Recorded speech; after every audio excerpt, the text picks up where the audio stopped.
ойламаған азамат болып ардақтар қатар тұрып сарбаз боп атанған. Алғыс айтамыз ерлерімізге, тыныш өмір мен бейбітшілікке.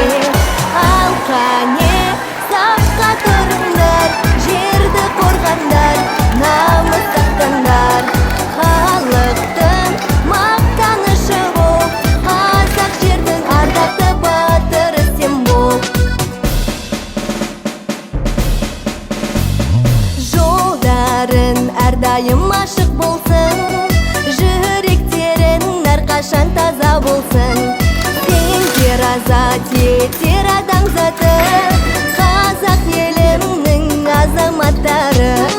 Алғыс айтамыз ерлерімізге, тыныш өмір мен бейбітшілікке. Ал қане сапқа